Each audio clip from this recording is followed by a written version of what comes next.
Mi suegra me exigió un alquiler mensual por usar el apellido de mi esposa, y mi respuesta dejó a su hijo dorado tras las rejas. Mi nombre es Alejandro y tengo 34 años. Soy el fundador y director general de una importante firma de construcción de obras civiles en la ciudad de Monterrey. Levanté esta empresa desde el absoluto cero, a base de madrugadas interminables, sacrificios financieros y una disciplina de hierro. Hoy en día, mi compañía maneja proyectos de gran escala, pero llegar hasta aquí no fue un regalo del destino, fue el resultado directo de mi propio esfuerzo. Sin embargo, en el ámbito personal, cometí el error de abrirle la puerta de mi vida a una familia que confundía el valor humano con la herencia de sus antepasados, la aristocracia venida a menos de los de la Garza. Hace 2 años me casé con Valeria. Cuando nos conocimos, ella parecía una mujer sencilla y encantadora. Con el tiempo, sin embargo, la sombra de su entorno familiar comenzó a asfixiar nuestro matrimonio. Valeria pertenece a los de la Garza, una antigua dinastía adinerada de la región que, tras décadas de malas decisiones empresariales y derroches absurdos, lo perdió prácticamente todo. Lo único que les quedaba era una mansión antigua con severos problemas de mantenimiento y una arrogancia desmedida. Mi relación con mi suegra, la señora Leonor, y con mi cuñado Mateo jamás fue cálida. Para doña Leonor, una mujer rígida que vive atrapada en las glorias pasadas de sus apellidos, yo no era más que un hombre de clase trabajadora que logró acumular dinero, pero que jamás tendría el estatus social que ellos presumían. Mateo, por su parte, era un joven desempleado, consentido y pretencioso que se dedicaba a dilapidar lo poco que quedaba del fondo familiar mientras miraba con desprecio mi trabajo diario. Durante 2 años soporté sus miradas de reojo, sus comentarios pasivo-agresivos durante las cenas familiares y la sutil humillación de ser tratado como un intruso en su círculo social. Soportaba la situación únicamente por respeto al compromiso que había asumido con Valeria. Pero todo cambió de forma drástica tras el logro profesional más importante de mi carrera. Después de 8 meses de intensas negociaciones, mi empresa logró cerrar el contrato de infraestructura más grande que habíamos firmado hasta la fecha. La edificación integral de un complejo residencial de lujo en la zona más exclusiva de Monterrey. Era un acuerdo multimillonario que aseguraba el crecimiento de mi constructora por los próximos 5 años. El día de la firma lo celebré en mi oficina con mi socio y mejor amigo, Santiago, brindando con todo nuestro equipo de ingenieros y arquitectos. Sabíamos lo mucho que nos había costado ganar esa licitación frente a los competidores más agresivos del mercado. Pasaron exactamente 2 semanas tras la firma del contrato y la tormenta comenzó a gestarse. Una tarde de martes, recibí una llamada sumamente inusual de doña Leonor. Con un tono de voz inusualmente formal y distante, me citó a primera hora del día siguiente en la residencia familiar de los de la Garza para discutir un asunto de máxima prioridad corporativa y familiar.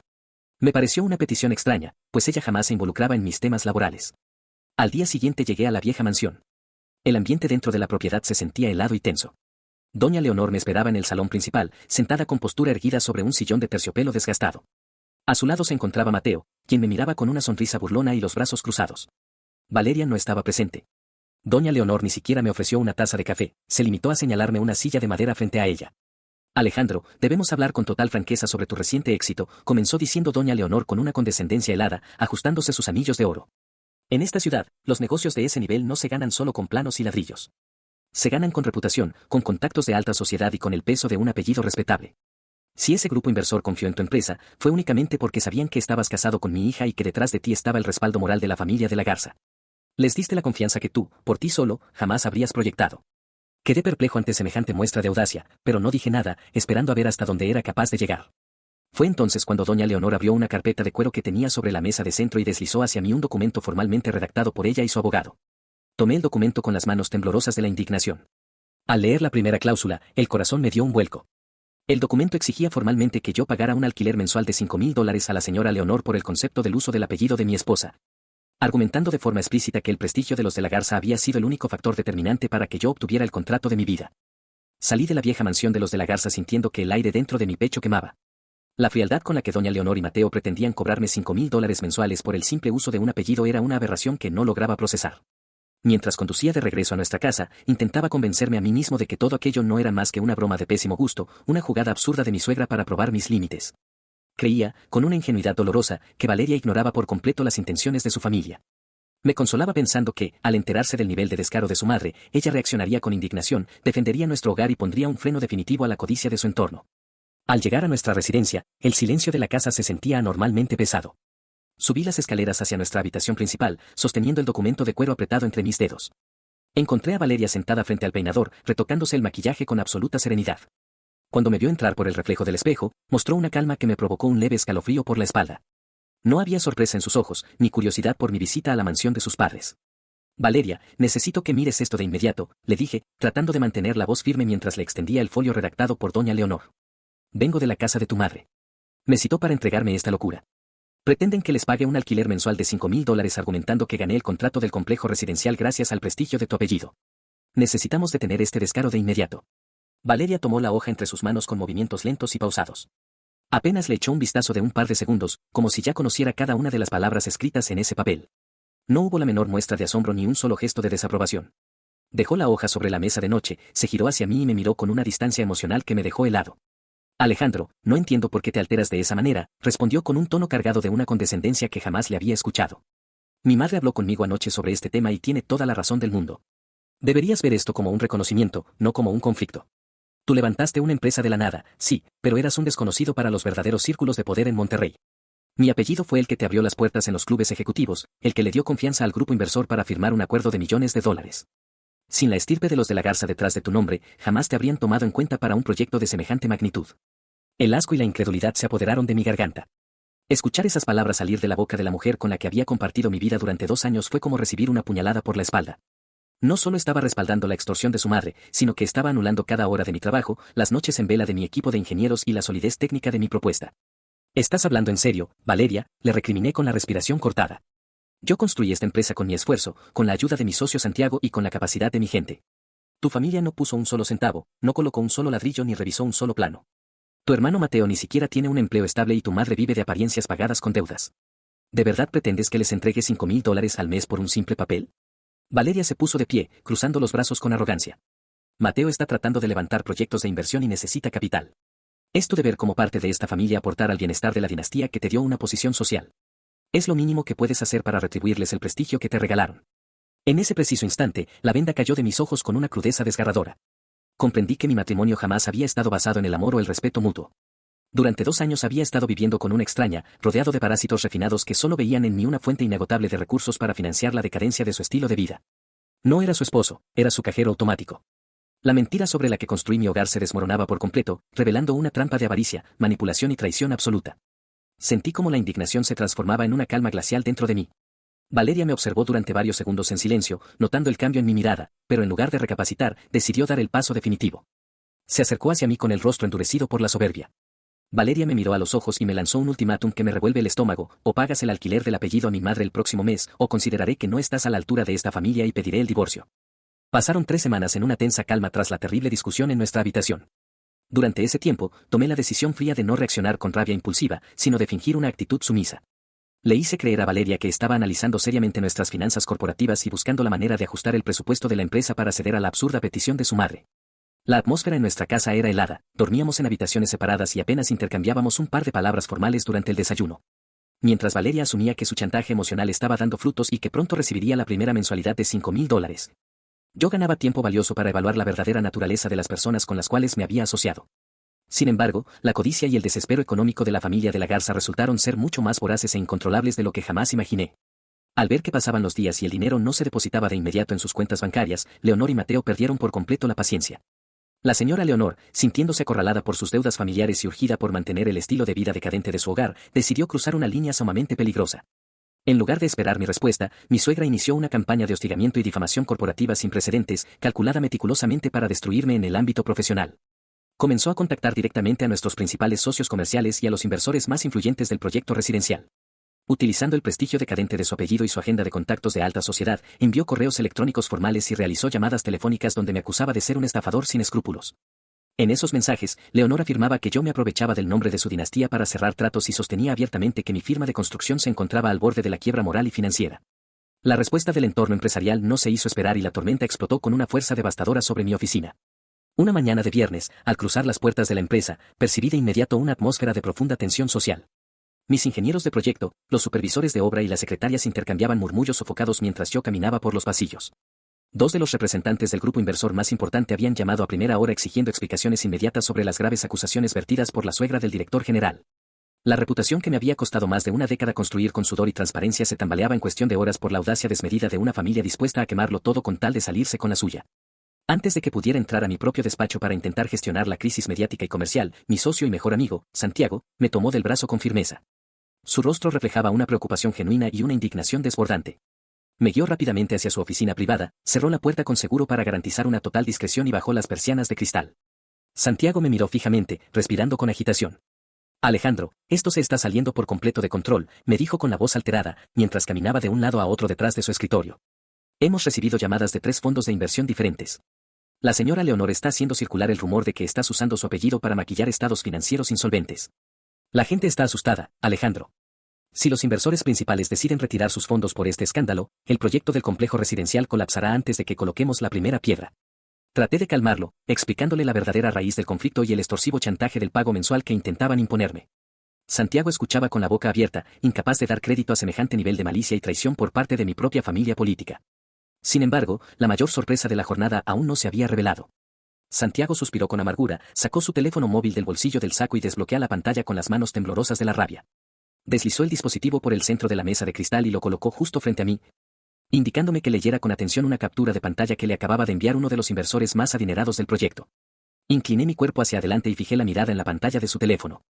Era un mensaje de texto reciente enviado directamente por mi propio cuñado, Mateo. En el texto, con una petulancia repugnante, Mateo le ofrece formalmente a nuestro inversor principal destituirme e intervenir para reemplazarme de inmediato en la dirección general del proyecto inmobiliario, asegurando que él asumiría el mando bajo el verdadero respaldo y prestigio corporativo del apellido de la Garza. Leer aquel mensaje de texto en la pantalla de Santiago fue el catalizador que extinguió cualquier remordimiento que pudiera quedarme. Mateo y su madre no solo pretendían extorsionarme, sino que estaban dispuestos a despojarme de mi propia empresa para coronarse sobre el trabajo ajeno. Sin embargo, en lugar de estallar en rabia, una frialdad absoluta se apoderó de mi mente. Le pedí a Santiago que mantuviera la más estricta discreción sobre el asunto y que no confrontara a ningún inversor por el momento. Esa misma tarde, reuní en una sala de conferencias privada a nuestro equipo de abogados corporativos y a nuestro contador principal. Les expuse la situación con detalle y les di una instrucción clara: necesitábamos blindar legalmente todo nuestro patrimonio y reestructurar el negocio sin dejar un solo rastro vulnerable. Para que el plan funcionara a la perfección, debía actuar con la precisión de un actor consumado.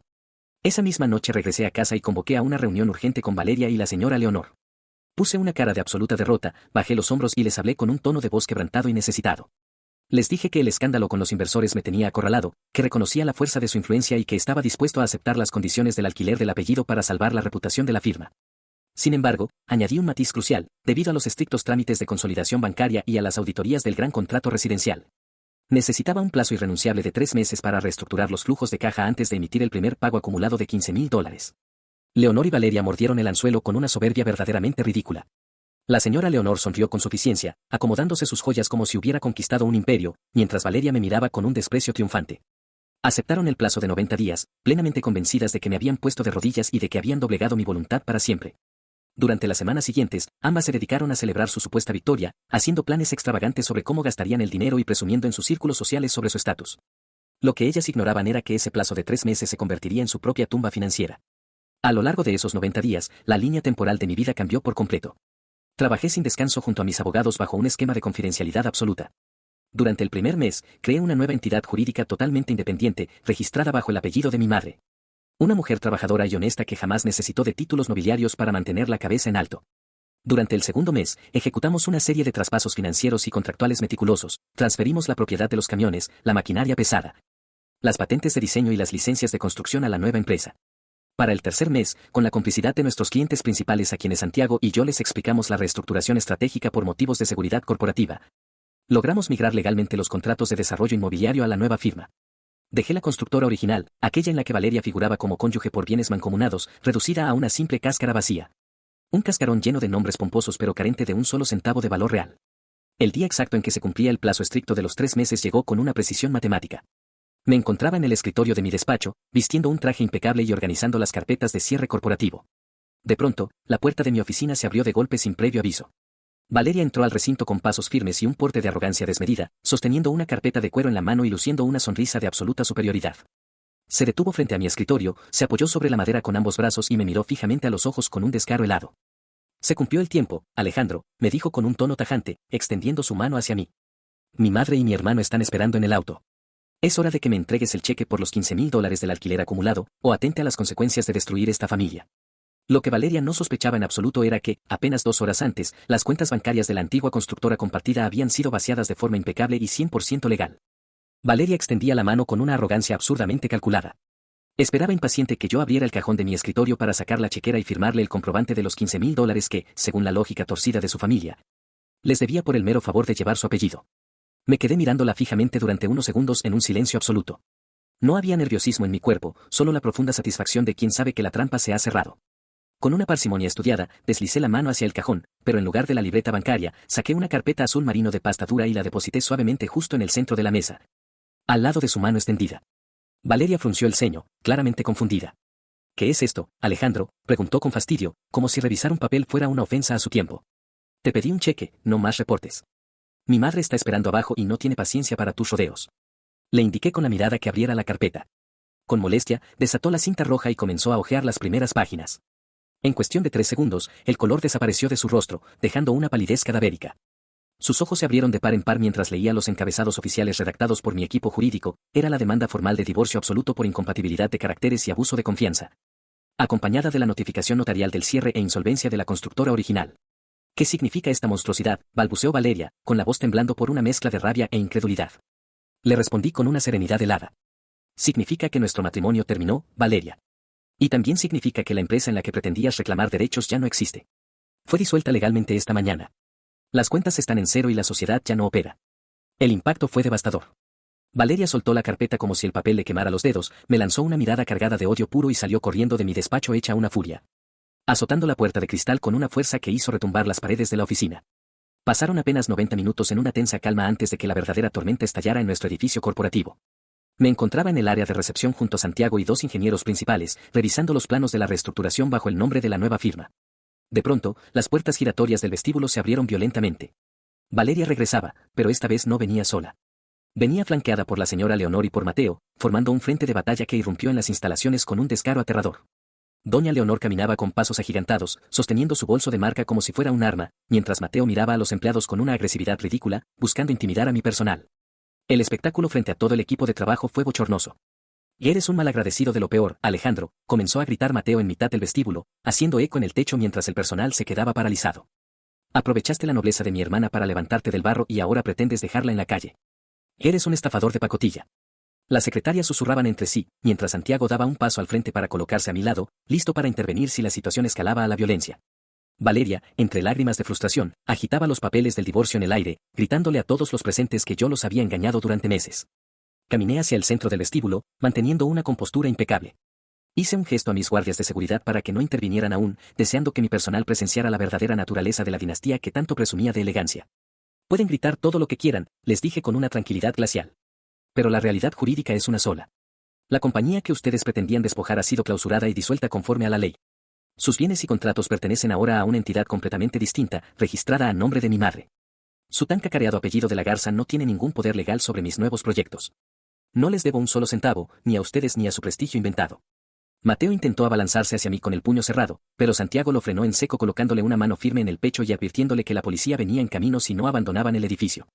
Al verse completamente acorralados, la máscara de aristócratas educados se les cayó por completo delante de todo mi personal. Valeria apretaba los dientes en silencio, temblando de humillación al notar que los empleados los miraban con desprecio. Pero fue la señora Leonor quien perdió por completo el control de sus cabales.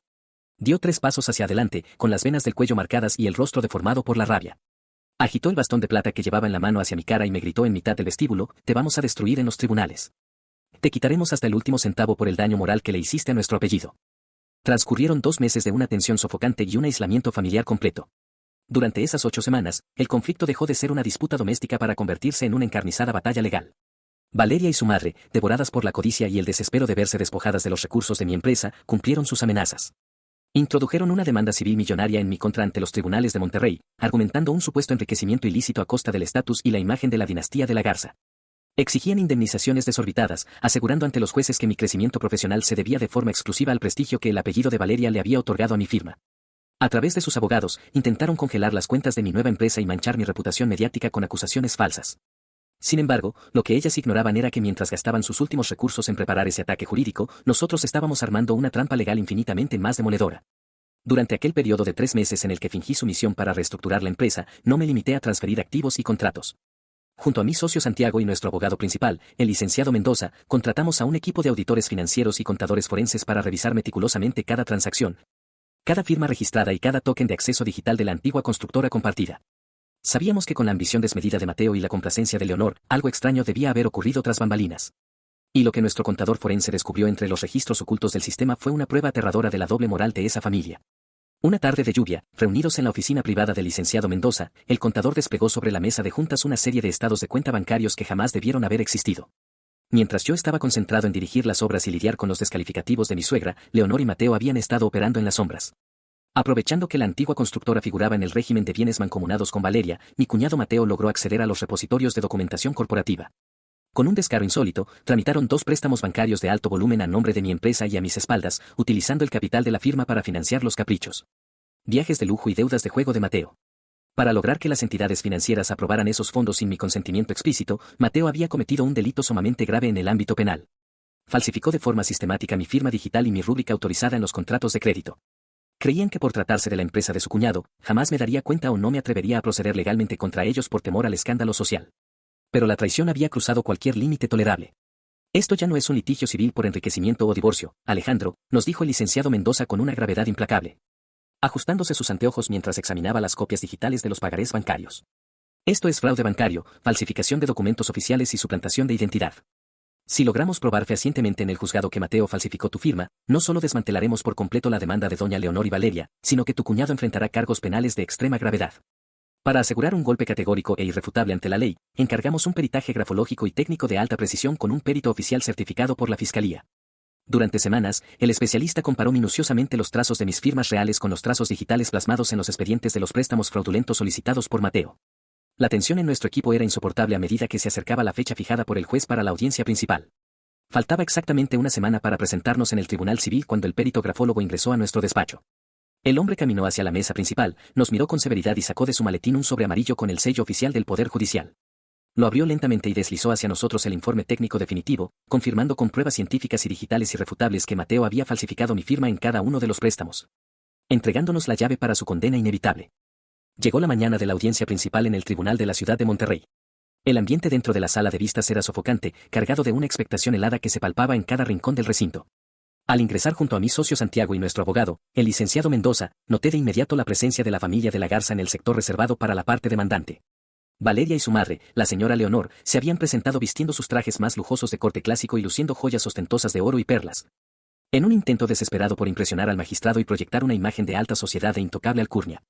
Mateo se encontraba a su lado, vistiendo un saco ajustado y moviendo las piernas con un nerviosismo evidente que intentaba disimular acomodándose un reloj de marca.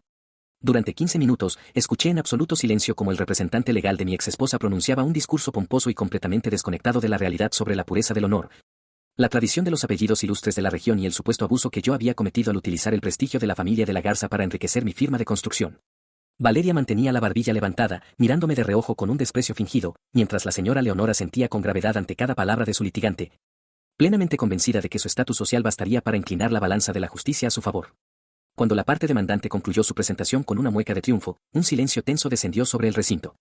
Fue entonces cuando el licenciado Mendoza se levantó de su asiento con una calma glacial. Sin mostrar el menor gesto de desesperación, caminó con paso firme hacia el centro del estrado. Hizo una reverencia respetuosa ante el juez y solicitó autorización para proyectar las pruebas documentales que cambiarían el rumbo del juicio para siempre.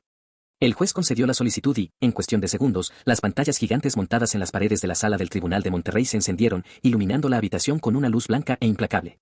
Lo primero que apareció proyectado en alta definición no fue un balance financiero, sino las copias íntegras de las cartas y correos de extorsión enviados por la señora Leonor. Los párrafos exactos donde me exigía un alquiler mensual de $5,000 por el uso del apellido de la Garza quedaron expuestos ante los ojos del magistrado, los secretarios del juzgado y todo el público presente. Mendoza detalló con precisión matemática cómo la familia había intentado presionar y difamar a mi empresa para obtener beneficios económicos sin haber puesto un solo centavo en la compañía. Vi cómo Valeria se removía incómoda en su asiento, mientras la señora Leonor abría la boca en un gesto de absoluta frustración, notando que su fachada de aristócrata digna se desmoronaba en vivo. Pero Mendoza no se detuvo allí. Pasó a la estocada definitiva, proyectó los registros del desvío de fondos y las solicitudes de créditos bancarios ilegales tramitadas a espaldas de la empresa. Inmediatamente después, el abogado expuso el dictamen oficial del perito grafólogo certificado, mostrando las amplificaciones digitales de las firmas falsificadas por Mateo. Las pruebas demostraban de manera científica e irrefutable que mi cuñado había suplantado mi identidad digital para endeudar a mi constructora y financiar sus lujos personales. La humillación de la señora Leonor fue absoluta e instantánea. El color desapareció por completo de su rostro, dejando una palidez grisácea mientras sus manos temblaban al verse expuesta como una extorsionadora y una estafadora ante la ley. Mateo se hundió en su silla, incapaz de articular una sola palabra, mientras Valeria soltaba un ahogado gemido de terror al comprender el abismo penal en el que su familia acababa de caer. 2 oficiales de policía destacados en el tribunal dieron un paso al frente por instrucción de la corte. El juez revisó los folios del peritaje con una severidad inquebrantable, golpeó el mazo de madera sobre la mesa para imponer orden y procedió a dictar una sentencia demoledora. Desestimó por completo la demanda del apellido por considerarla un intento de extorsión, ordenó el arresto inmediato de Mateo por fraude financiero y suplantación de identidad. E impuso a Leonor una sanción económica tan brutal que congeló de inmediato todas sus propiedades familiares. El peso de la justicia no tardó en desmantelar por completo la mentira sobre la que se sostenía la aristocracia decadente de los de la Garza. En menos de 6 meses, el karma hizo su trabajo con una precisión devastadora. Tras la sentencia en el Tribunal de Monterrey, el proceso penal contra mi cuñado Mateo avanzó sin freno alguno. Sin el dinero ni las influencias que solían presumir en sus círculos sociales, no pudieron evitar que la Fiscalía dictara prisión preventiva por los delitos de fraude financiero, suplantación de identidad y falsificación de firmas digitales. Mateo, el joven soberbio que jamás había trabajado un solo día de su vida y que pretendía despojarme de mi empresa, terminó tras las rejas de un centro penitenciario, vistiendo un uniforme de recluso y enfrentando una condena real. Por su parte, la señora Leonor descubrió que las deudas no se pagan con historias de alcurnia. Las multas impuestas por el juez, sumadas a los reclamos inmediatos de las entidades bancarias por las deudas ilícitas de su hijo, la obligaron a vender la vieja mansión familiar a un precio de remate ridículo. La propiedad que durante décadas fue el símbolo supremo de su vanidad vacía pasó a manos de inversionistas, dejando a doña Leonor en la quiebra absoluta, viviendo en un pequeño departamento rentado en las afueras de la ciudad y experimentando la verdadera austeridad que tanto despreció en los demás. A 6 meses de aquel juicio que marcó el final de mi calvario, mi vida disfrutaba de una serenidad que jamás creí posible. Un domingo por la tarde, caminaba tranquilamente por un parque arbolado cerca de mi nuevo vecindario, disfrutando del aire fresco y de la paz mental de saber que mis cuentas y mi conciencia estaban en perfecto orden. Sin embargo, los fantasmas de mi pasado intentaron hacer un último e insólito movimiento de desesperación. Mientras avanzaba por un sendero adoquinado, una figura de rostro pálido y ropa sencilla se interpuso en mi camino. Era Valeria. Al verla de cerca, la transformación era drástica. Ya no quedaba un solo rastro de la mujer arrogante que lucía prendas de diseñador y exigía pagos del alquiler de su apellido. Valeria lucía desgastada, con la mirada triste y los hombros caídos. Apenas cruzamos miradas, sus ojos se llenaron de lágrimas que intentaban parecer espontáneas. Se acercó a mí con pasos temblorosos, extendiendo sus manos en un gesto de súplica que me provocó un profundo rechazo. Alejandro, por favor, no sigas caminando, me dijo con la voz quebrada por un llanto ensayado, buscando conmoverme. He pasado estos meses en un infierno absoluto. Mi familia está destruida, mi hermano está pagando caro sus errores en prisión y mi madre cayó en la miseria. He pensado en ti cada día. Sé que cometimos errores graves, pero tú y yo teníamos algo hermoso antes de que la ambición nos cegara. Te suplico que me perdones, Alejandro, regresemos, démonos una oportunidad por los viejos tiempos. Escuchar sus súplicas no me produjo tristeza ni rabia, solo un desprecio glacial. Recordé con absoluta claridad el momento en que entró a mi habitación a exigirme $5,000 al mes, la frialdad con la que respaldó a su madre y el descaro con el que pretendió arruinar mi reputación profesional. Valeria no estaba arrepentida de haberme traicionado, simplemente estaba devastada por haber perdido el nivel de vida, la comodidad y la liquidez económica que yo le proporcionaba. Me mantuve erguido, con las manos metidas en los bolsillos de mi abrigo, mirándola fijamente sin que una sola fibra de mi rostro mostrara compasión. Valeria, no existe ningún nosotros que rescatar, le respondí con un tono de voz tan seco que el llanto de ella se detuvo al instante. Tú no estás triste por perder mi amor, estás desesperada porque se te acabó el dinero para financiar la hipocresía de tu apellido. Durante 2 años te abrí las puertas de mi vida, y me pagaste intentando vender mi esfuerzo al mejor postor. Sostuve mi mano derecha frente a su rostro, mostrándole mi dedo anular completamente limpio, sin la alianza de matrimonio que durante años me ató a su manipulación. Esta es mi verdadera libertad. No vuelvas a buscarme, no vuelvas a pronunciar mi nombre y no te atrevas a cruzar en mi camino nunca más. Sin darle el menor margen para contestar, me di la vuelta con paso firme y continué mi camino por el sendero, dejándola sola en la acera, llorando por las consecuencias de su propio descaro. A partir de ese día, el pasado quedó sepultado para siempre. Mi nueva empresa constructora, bautizada con el apellido de mi madre, floreció con un éxito rotundo e imparable. La lealtad incondicional de mi socio Santiago y el compromiso de nuestro equipo de ingenieros nos permitieron consolidar proyectos de infraestructura en todo el país. Ya no había espacio en mi vida para parásitos disfrazados de alcurnia. Construimos una organización basada en la ética, la solidez técnica y la transparencia. Hoy, 6 meses después de haber ganado la batalla más dura de mi vida, me encuentro de pie en la oficina principal de nuestro corporativo, ubicada en el piso más alto del edificio que nosotros mismos diseñamos. A través del gran ventanal de cristal, contemplo la majestuosidad de la ciudad de Monterrey mientras reviso sobre la mesa de juntas los planos estructurales de nuestro nuevo rascacielos. Sonrío con una paz profunda en el pecho, contemplando el horizonte con la certeza irrefutable de que el verdadero estatus no se hereda en un apellido vacío, sino que se construye con el peso de la verdad y el trabajo duro. Suscríbete para más historias como esta. Para que la plataforma sepa que somos reales, déjame un comentario de más de 3 palabras diciéndome qué te pareció el final.